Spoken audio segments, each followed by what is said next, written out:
یہ نادانی کی بات ہے. ہم سمجھتے ہیں کہ شاید ہمارا رزق زمین سے آ رہا ہے، دکان سے آ رہا ہے، ملازمت سے آ رہا ہے. رزق صرف اللہ کی ذات ہے جو وہ دیتا ہے. اسباب کی دنیا اس نے بنائی ہوئی ہے، اسباب کو مطیع بنا دیتا ہے، فرما بردار بنا دیتا ہے. یہ بھی اسی کا کام ہے. تو یہاں پہ یہ فرمایا وَمَا مِن دَابَّةٍ فِي الْأَرْضِ، زمین پہ کوئی جاندار چلنے والا ایسا نہیں ہے جس کا رزق علی اللہ، اللہ کے اوپر نہ ہو، اللہ کے ذمے نہ ہو. اللہ نے اپنے ذمے ہر ایک کا رزق لے رکھا ہے. جتنی اس نے زندگی لکھی ہے اس وقت تک رزق مہیا کرنا اس کا کام ہے. اور وہ جانتا ہے کہ کس کو کہاں رکھنا ہے اور مرنے کے بعد کہاں دفن کرنا ہے. یہ سارا انتظام اس کا ہے. عزیزان گرامی، کبھی آپ نے غور کیا کہ اس دنیا کا انتظام اتنی سادگی کے ساتھ چل رہا ہے؟ یعنی آپ یہ دیکھیں کہ پوری دنیا میں جتنے لڑکے پیدا ہوتے ہیں لڑکیاں بھی اتنی ہی پیدا ہو جاتی. ایک نظام ہے جو صدیوں سے چلا آ رہا اور اس میں ایک معمولی پرسنٹیج کے علاوہ کبھی فرق نہیں پڑتا. اس کا ایک نظام ہے، وہ چلا رہا ہے.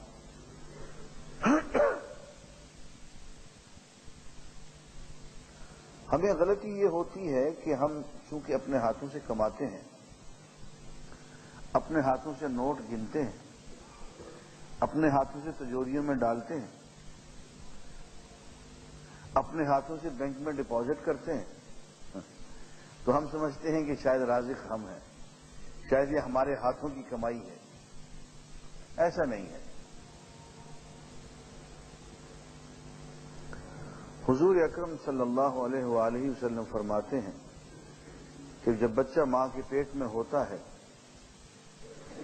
تو 40 دن کا ہو چکتا ہے تو اللہ تعالی ایک فرشتوں کو بھیجتے ہیں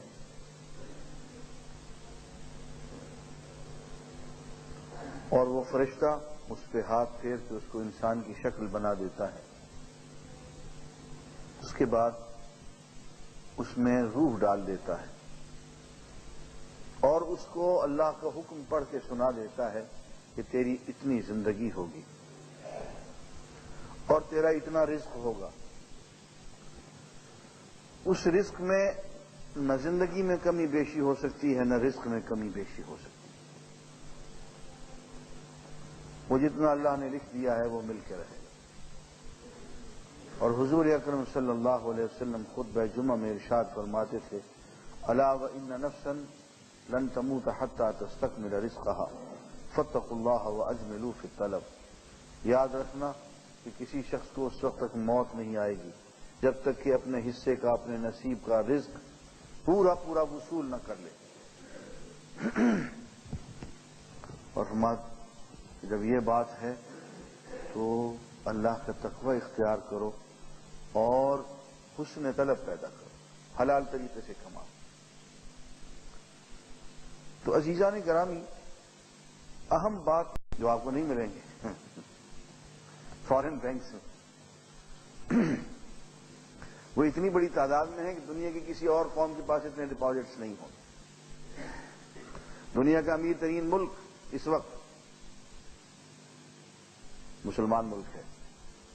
امیر ترین شخص پہلا مسلمان ہے، دوسرا بھی مسلمان ہے، تیسرا بھی مسلمان ہے.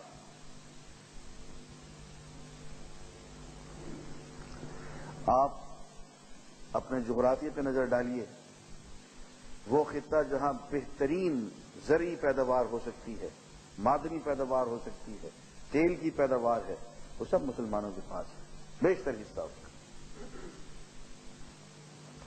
لیکن اس کے باوجود ہم تو وہی ہیں جو گزشتہ صدی میں تھے.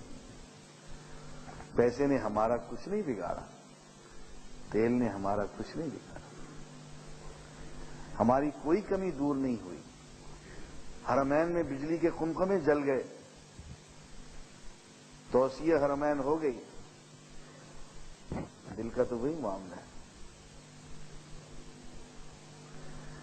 ذلت, نکبت, غلامی, محکومی, ٹھڈے وہی کے وہی ہیں جو 19ویں صدی میں تھے. اس میں تو کوئی کمی نہیں آئی. اس سے معلوم ہوا کہ قومیں زرعی پیداوار سے نہیں بنتی, معدنی پیداوار سے نہیں بنتی, تیل کی پیداوار سے نہیں بنتی. قومیں تو صرف کمٹمنٹ سے بنتی ہیں, نسبت اللہ سے, اللہ کے رسول سے, اس تعلق سے قومیں بنا کرتی ہیں. پھر پیسہ بھی کھینچا تھوڑا سا ہوتا ہے, وہ بھی زیادہ کرشمہ کام دکھا جاتا ہے. ہم اتنا سارا پیسہ سارے کا سارا وہ لوٹ کے واپس لے گئے, آگے پوری آئل بیلٹ پہ قبضہ کر کے بیٹھ گئے. ہمارے لیے وہ ایک فتنہ بن گیا.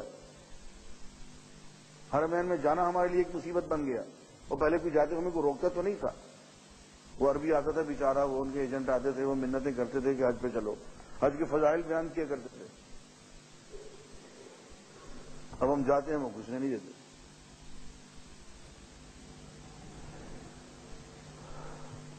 تو علامہ جو کہتے ہیں وہ بات اور ہے, تو جس کو خود سمجھتا ہے.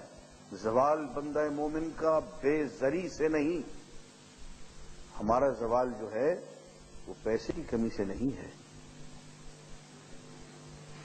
بلکہ ہمارا زوال جو ہے وہ صرف ایمان, تعلق باللہ, جسے ہم نسبت کہتے ہیں, کمٹمنٹ کہتے ہیں, ڈیڈیکیشن اس کے ہونے کی وجہ سے, اپنے تشخص کے نام. مجھے پاکستان میں لوگ نظر آنے لگے, پہلے نظر نہیں آتے تھے, جو باقاعدہ طور پہ سنجیدگی کے ساتھ لڑ جھگڑ کے اجازت مانگتے ہیں خودکشی کرنے کی,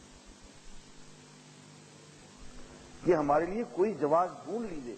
یہ حالات ہیں, اگر ہم خودکشی کر لیں تو کیا بخشش کی کوئی صورت آگے چل کے پیدا ہو جائے گی؟ 8 گھنٹہ, پون گھنٹہ میرا مغز چاٹتے ہیں اور خودکشی کا جواز ڈھونڈتے ہیں, اور راتوں کو گولیاں کھا کے سوتے ہیں اور سیڈیٹیوز کھاتے ہیں, ڈاکٹروں کے پاس جاتے ہیں. ہر ہفتے صاحب 300 روپے ڈاکٹر کو فیس دیتا ہوں, سائکیٹرسٹ کو. پاکستان میں اب ایسے لوگ نمودار ہو رہے, یہ ہو رہا ہے یہاں پہ. اس کی وجہ یہ ہے کہ وہ کام جو ہمارے ذمے نہیں تھا وہ ہم نے اپنے ذمے لے لیا. وہ کام جو اللہ تعالیٰ نے اپنے ذمے لے رکھا تھا وہ ہم نے اپنے ذمے لے لیا, اور جو کام اللہ تعالیٰ نے ہمارے ذمے ڈال رکھا تھا اس میں ہم نے غفلت برتی. ہمارے ذمے یہ کام تھا کہ ہم اللہ کے پیغام کو سمجھتے, سمجھاتے, عمل کرتے, نافذ کرتے. یہ ہمارا کام تھا. اس کے بعد ہمارا نفقہ, ہمارا رزق, ہماری عزت, ہمارا غلبہ, ہماری حکومت, ہماری ہر چیز اللہ تعالیٰ کی ذمہ پڑ جاتی ہے. لیکن ہم نے یہ ذمہ داری قبول نہیں کی, اور ہم نے وہ کام اپنے ذمہ لے لیا جو دنیا کی ساری قومیں لیتی ہیں. گولو کے بیل کی طرح ہم جت گئے صبح سے شام تک, اور اس کے بعد ٹینشن پہ ٹینشن ہے, پریشانی پہ پریشانی ہے, کوئی سکون نہیں ہے, کوئی اطمینان نہیں ہے, کوئی راحت نہیں ہے. زندگی سب کچھ ہونے کے باوجود ایک عذاب ہے.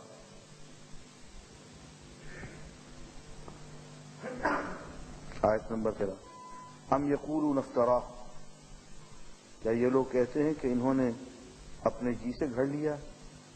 یہ قرآن محمد الرسول اللہ صلی اللہ علیہ وسلم نے خود ہی جی سے گھڑ کے لکھ دیا ہے, لکھوا لیا ہے, اور کہہ دیا ہے کہ یہ اللہ کا کلام ہے. قل, اے نبی ان سے کہیے, فأتوا بعشر سور مثلہ مفتریات, ایسی ہی گھڑی گھڑائی 10 صورتیں تم بھی بنا کے لے آؤ. ان پڑھ تو نہیں ہو, شاعر ہو, خطیب ہو، دانشور ہو، فلسفی ہو، کیا نہیں ہو تم، اور اکیلے نہیں، بڑی بڑی کانفرنسیں کر لو، بڑے بڑے سیمینار کر لو، مل کے ساری دنیا کے دانشور، صرف عربی میں نہیں، دنیا کی جس زبان میں چاہو، ایسی 10 صورتیں تم بنا لو، اور پھر وَدْعُوا مَنِ اسْتَطَعْتُم مِّن دُونِ اللَّهِ، اور جس کو چاہو تم بلا لو اللہ کے سوا، اللہ کو گواہ نہیں ٹھہرا سکتے، اللہ کا کلام تو یہ ہے، مخلوقات میں سے جتنے لوگ چاہو، جتنوں کو چاہو تم بلا لو، اور ان کے سامنے اپنی وہ 10 گھڑی ہوئی صورتیں رکھ دو۔ فیصلہ کرانے کے لیے کسی مفتی کو بلانے کی ضرورت نہیں ہے، امام ابو حنیفہ کو بلانے کی ضرورت نہیں ہے، شیخ عبد القادر جیلانی کو بلانے کی ضرورت نہیں ہے۔ فیصلہ کروانے کے لیے اپنی مرضی کے لوگ لے آؤ، ان لوگوں کو لے آؤ جو تمہارے کلام پہ روزانہ واہ واہ کرتے ہیں، اپنی محفل کے، اپنی مجلس کے لوگوں کو لے آؤ، ان سے فیصلہ کرواؤ وہ کیا کہتے ہیں۔ اور دیکھیے قرآن کا دعویٰ یہ ہے، قرآن کا دعویٰ یہ ہے کہ جب بھی تم یہ کرو گے، تمہاری اپنی مجلس کے لوگ، تمہاری قبیلے کے لوگ، تمہارے گھرانے کے لوگ، تمہاری قوم کے لوگ، تمہاری مذہب کے لوگ کہہ دیں گے کہ تم نے جو کلام لکھا ہے قرآن کے مقابلے کا نہیں ہے۔ یہ کوئی مذاق کی بات ہے؟ ایسا نہیں ہے کہ اس کا فیصلہ کرنے کے لیے کوئی مفتیان کرام آ جائیں یا مسلمان ججز آ جائیں، نہیں نہیں نہیں، اپنے آدمیوں سے فیصلہ کرواؤ۔ اور قرآن مجید اس کی پیشگوئی کرتا ہے کہ تم جب بھی ایسا کرو گے، تمہارے اپنے لوگ تمہارے بنائے ہوئے کلام کو رد کر دیں۔ ایک سطر لکھ دی، وہ کہنے کہ وہ شخص مسلمان تو نہیں ہوا، لیکن اس نے یہ کہہ دیا کہ میرے 3 صفحوں پہ یہ ایک آیت بھاری ہے، کہ اس دن ہم دوزخ سے کہیں گے کیوں جی پیٹ بھر گیا، وَتَقُولُ هَلْ مِن مَّزِيدٍ، اور دوزخ کہے گی نہیں کچھ اور ہے تو لے آؤ۔ اب اس کی ساری جو ادبی کاوش تھی اور الفاظی تھی اور جو کچھ تھا وہ ایک جملے کے سامنے بہ گیا۔ تو عزیزان گرامی، یہ ایک چیلنج ہے، کھلا ہوا چیلنج، اور کوئی ایک نظریاتی بات نہیں ہے، بالکل ایک کہ یہ گھوڑا اور یہ میدان، کہ یہ لکھو، سارے مل کو لکھو، کسی زبان میں چاہو لکھو، عربی میں لکھو، اردو میں لکھو، فارسی میں لکھو، انگریزی میں لکھو، اور فیصلہ اپنوں سے کروا لو۔ اور قرآن کہتا ہے کہ تمہارے اپنے یہ فیصلہ وَإِن لَّمْ تَفْعَلُوا وَلَن تَفْعَلُوا، نہیں کر سکو گے، کبھی بھی نہیں کر سکو گے۔ بسم اللہ الرحمن الرحیم۔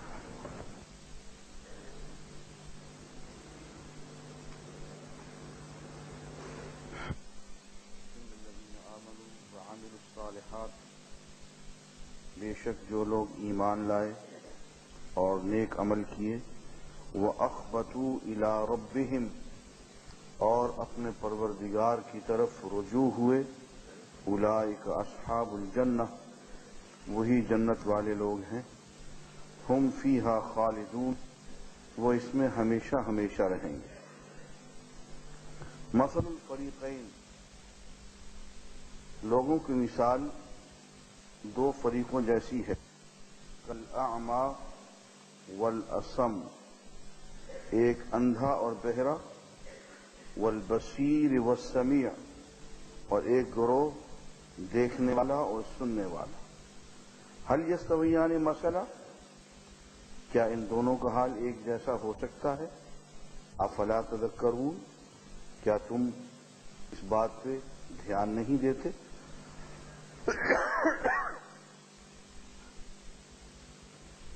دنیا میں کچھ لوگ ہیں جو ایمان، عمل صالح اور رجوع الی اللہ کی طرف مائل ہیں، کچھ لوگ ایسے ہیں جو اس طرف مائل نہیں ہیں، قرآن مجید یہ کہتا ہے ان کی مثال ایسی ہے جیسے کہ ایک تو دیکھنے والا اور سننے والا ہے اور ایک اندھا بھی ہے اور بہرا بھی ہے. کیا یہ دونوں برابر ہو سکتے ہیں؟ برابر نہیں ہو سکتے. آگے سیدنا نوح علیہ الصلوۃ والسلام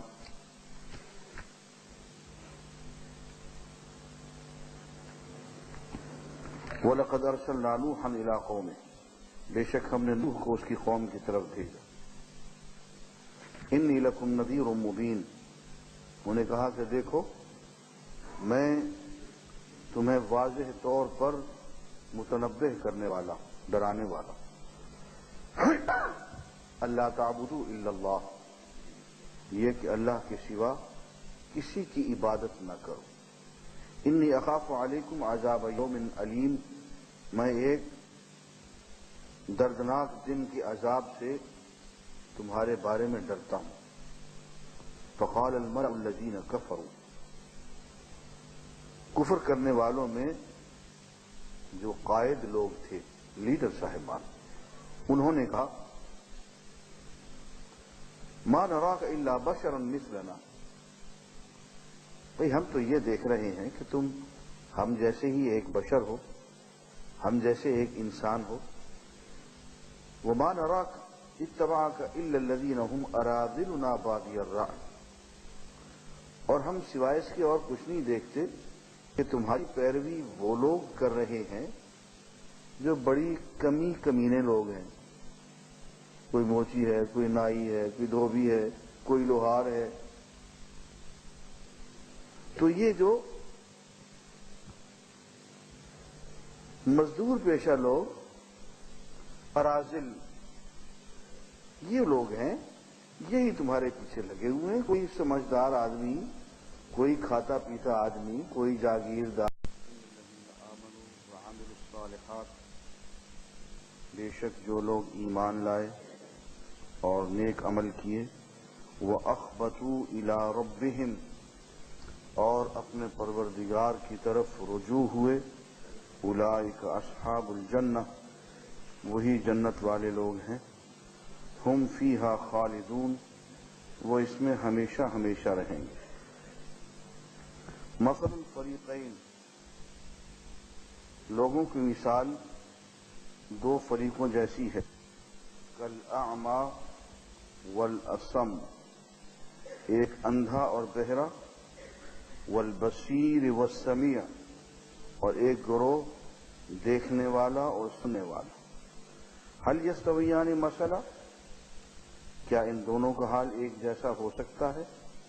افلا تذکرون، کیا تم اس بات پہ دھیان نہیں دیتے؟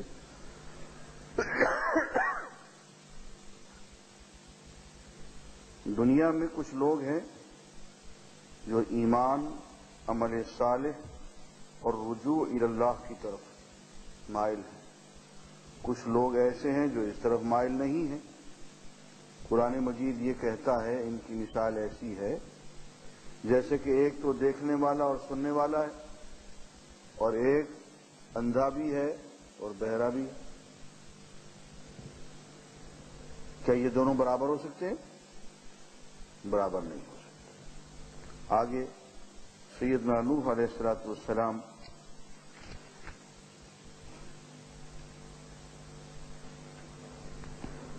وَلَقَدْ أَرْسَلْنَا نُوحًا إِلَىٰ قَوْمِهِ، بے شک ہم نے نوح کو اس کی قوم کی طرف بھیجا. إِنِّي لَكُمْ نَذِيرٌ مُّبِينٌ، انہیں کہا کہ دیکھو میں تمہیں واضح طور پر متنبہ کرنے والا، ڈرانے والا. اللہ تعبدوا الا اللہ، یہ کہ اللہ کے سوا کسی کی عبادت نہ کرو. انی اخاف علیکم عذاب یوم علیم، میں ایک دردناک دن کے عذاب سے تمہارے بارے میں ڈرتا ہوں. فقال الملأ الذین کفروا، کفر کرنے والوں میں جو قائد لوگ تھے، لیڈر صاحبان، انہوں نے کہا ما نراک الا بشرا مثلنا، بھئی ہم تو یہ دیکھ رہے ہیں کہ تم ہم جیسے ہی ایک بشر ہو، ہم جیسے ایک انسان ہو. وَمَا نَرَاكَ اتَّبَعَكَ إِلَّا الَّذِينَ هُمْ أَرَاذِلُنَا بَادِيَ الرَّأْيِ، اور ہم سوائے اس کے اور کچھ نہیں دیکھتے کہ تمہاری پیروی وہ لوگ کر رہے ہیں جو بڑی کمینے لوگ ہیں. کوئی موچی ہے، کوئی نائی ہے، کوئی دھوبی ہے، کوئی لوہار ہے. تو یہ جو مزدور پیشہ لوگ، اراذل، یہ لوگ ہیں، یہی تمہارے پیچھے لگے ہوئے ہیں. کوئی سمجھدار آدمی، کوئی کھاتا پیتا آدمی، کوئی جاگیردار، کوئی صنعت کار، کوئی لیڈر تو تمہارے پیچھے لگا ہوا ہے نہیں. وَمَا نَرَىٰ لَكُمْ عَلَيْنَا مِنْ فَضْلٍ بَلْ نَظُنُّكُمْ كَاذِبِينَ، اور ہم ان میں اپنے اوپر کوئی بڑائی نہیں پاتے، بلکہ ہم تو تمہیں جھوٹا سمجھتے ہیں. دو باتیں ان کے نزدیک بہت اہم تھیں. پہلی بات یہ ہے کہ نبی جو ہے انسانوں جیسا کیوں ہے، انسان کیوں ہے. وہ آتا، اس کے سامنے آگے پیچھے فرشتے پرے باندھے ہوئے ہوتے، خود بھی وہ فرشتہ ہوتا، بینڈ باجے بج رہے ہوتے، ہٹو بچوں کی صدائیں ہوتی، کوئی قریب آتا اس کو کوڑے پڑتے، موٹریں پی پی کر رہی ہوتی، تو پھر نبی ہوتا. یہ کیا ہے بیچارہ عام انسانوں کی طرح سے بازار میں جا رہا ہے، کبھی کھانا کھا رہا ہے، کبھی پانی پی رہا ہے، کبھی شادی کر رہا ہے، کبھی اس کے بچے پیدا ہو رہے ہیں. تو یہ تو ہم جیسا انسان ہے بھائی، یہ نبی کیسے ہو سکتا ہے. اور دوسری بات یہ ہے، اگر نبی ہوتا تو اس میں اٹریکشن ہوتی، جاذبیت ہوتی. کسی مکہ اور ایک طائف، اس میں بڑے بڑے سردار موجود ہیں، ان سرداروں میں سے کسی ایک کو نبی بنا دینا چاہیے تھا. اللہ تعالیٰ کو کوئی بڑا آدمی نظر نہیں آیا، کوئی عزت والا آدمی، کوئی شہرت والا آدمی، کوئی صاحب حیثیت آدمی اللہ کو نظر ہی نہیں آیا. یہی ایک آدمی نظر آ گیا جس کو کبھی کوئی جانتا ہی نہیں تھا، جس کی کوئی مالی حیثیت نہیں، کوئی جاگیر نہیں، کوئی کارخانہ نہیں، اور پھر جو ساتھ دے رہے ہیں وہ بھی بڑے غریب قسم کے لوگ. تو یہ دو دلائل ہوتے ہیں عام طور پہ گمراہ لوگوں کے، لیڈر لوگوں کے، خناس جن کے دماغ میں ہوتا ہے کہ ایسا آدمی کس طرح سے نبی ہو سکتا ہے. ایک چیز کے بارے میں تو میں نے کہا تھا پہلے بھی کہ یہ ایک بیماری تھی کہ بشر کو رسول نہیں مانتے تھے، نبی نہیں مانتے تھے. اب بیماری ذرا سی الٹ گئی ہے، اب نبی کو بشر نہیں مانتے. بیماری ہے وہی ہے، خاص فرق نہیں ہے اس میں. دوسرا یہ بھی بیماری ہے کہ طالوت آ گیا بیچارہ، اللہ تعالیٰ نے بنا دیا بادشاہ. انہوں نے کہا اس کو بنا دیا، ہم میں سے کسی کو ہونا چاہیے تھا. وہی پرانی بیماری، کوئی صنعت کار ہوتا، کوئی جاگیردار ہوتا، کوئی ٹوڈی ہوتا، کوئی بھی نہیں. وہ تو ایک سیدھا سادہ مسلمان آدمی، صحیح سوچ رکھنے والا، صحیح علم رکھنے والا، صحیح جذبات رکھنے والا، صحت مند انسان، اس کو اللہ تعالیٰ نے لیڈر بنا دیا، یہاں نبی بنا دیا. ایک شخص کو جو دیکھنے میں بہت حسین ہے، جس کی گفتگو پر اثر ہے، سب کچھ ٹھیک ہے، لیکن وہ جاگیردار نہیں ہے، صنعت کار نہیں ہے، اس کے پیچھے کوئی جاگیردار اور صنعت کار بھی نہیں آ رہا، تو یہ دلیل ہو گئی برحق نہ ہونے کی. اس کے برعکس یہ دیکھیں نبی کیا دلیل دیتا ہے.